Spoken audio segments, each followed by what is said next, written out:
मुख्य म्हणजे केरोसिन आम्ही महाराष्ट्रात देणं बंद झालं होतं म्हणून या सगळ्या गोष्टी बंद झाल्या. यापुढे आता आम्ही बंद नाही करणार. आमच्याकडे जवळ 3,500 किलो लिटरपेक्षा जास्त कोटा आहे. माझं म्हणणं आहे की झालं त्याच्यावर कारवाई सुरू आहे. त्याचा अर्थ असा पूर्ण TCS कंपनीला बदनाम करणं हे अजिबात योग्य होणार नाही. त्याची पोलीस कारवाई करतात, पण किती ताणायचं आणि त्यांना बाहेरच काढून टाकायचं काय असा कोणाचा विचार असेल तो चूक आहे. अशी काही चर्चा आमच्याबरोबर झालेली नाही आणि दोन्ही बाजूनी सांगण्यात आलेलं आहे की आता यापुढे जे आहे हा विषय आमच्यासाठी संपलेला आहे. तिथून पण जयंत पाटलांनी सांगितलं ना की आता यापुढे यावर काही चर्चा करणार नाही. आमच्या बाजूने पण सांगितलं विलीनीकरणावरची काही चर्चा करणार नाही म्हणून. ते त्यांचे नातेवाईक आहेत, त्यांचे मला वाटतं काकी लागतात त्या, तर काय वाईट काय त्याच्यामध्ये जातं. परत स्वतः रोहित पवारांच्या पक्षानं सुद्धा जे आहे उमेदवार उभा केलेला नाही आणि त्यांनी पाठिंबाच दिलेला आहे. त्यामुळे त्याच्या चांगली गोष्ट आहे ना, वाईट काय त्याच्यामध्ये. आणि महाराष्ट्रामध्ये हे रॉकेल जे आहे केरोसिन हे बंद होतं. 100 मोठे डीलर्स किंवा इतर जे आहेत त्यांनी होकार दिलेला आहे आणि कामाला काही ठिकाणी सुरुवात झालेली आहे. थोडंसं अडचणीत चाललेलं आहे, परंतु हळू आणि आम्ही त्याच्या स्पष्ट सांगितलं आहे की ज्यांची जुनी लायसन्स आहेत ती रिन्यू झालं असं समजा आणि जर कुठे कलेक्टरच्या कचेरीमध्ये किंवा आमच्या डिपार्टमेंटमध्ये कुठे पडलेले असतील तर ते मंजूर झालं असं समजा आणि तुम्ही विक्रीला सुरुवात करा. केरोसिनचा कोटा मात्र आपल्याकडे भरपूर आहे. कारण आता हे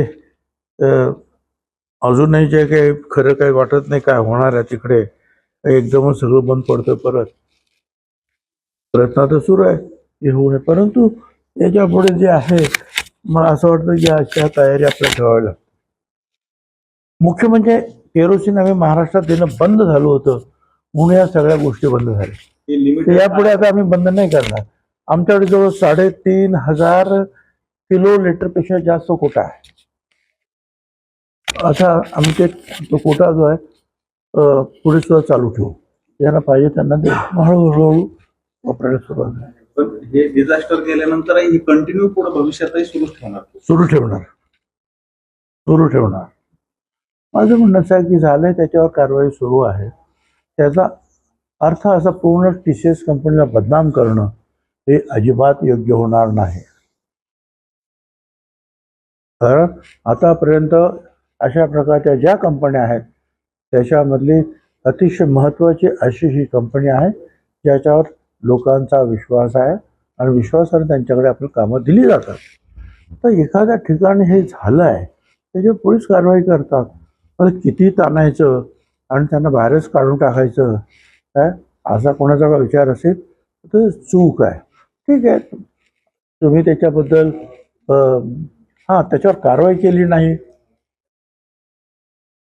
तिथे कुठेतरी अडचण निर्माण झाली आणि मग एखादा उठाव जर लोकांचा होत असेल तर मी समजू शकतो. परंतु आता पोलीस पूर्णपणे कारवाई करत आहे त्याच्यामध्ये आणि त्या TCSच्या प्रमुखांनी सुद्धा त्याबद्दल हे दिलगिरी व्यक्त केली की आम्हाला काही कल्पना नव्हती. परंतु आपल्या ह्या कंपन्या जाणार नाहीत आपल्या जिल्ह्याच्या बाहेर आणि राज्याच्या बाहेर, यासाठी सगळ्यांनी जे आहे लक्षात ठेवलं पाहिजे. ठीक आहे ना, काम चाललंय, काय अडलंय कुठं काय अडलं ना. पोलिसांचं काम करताय, म्युन्सिपाल्टीचं काम करताय. 2-3 काय एक खास कुंभमेळ्यासाठी एक IAS ऑफिसर नेमलेले आहेत. डिव्हिजनल कमिशनर त्याच्यामध्ये लक्ष घालतायत, म्युन्सिपल कमिशनर त्यांच्यामध्ये लक्ष घालतायत. कुठं काही अडलं नाही आहे तर काय अडचण कशा निर्माण करायची आहे, चाललंय ना काम.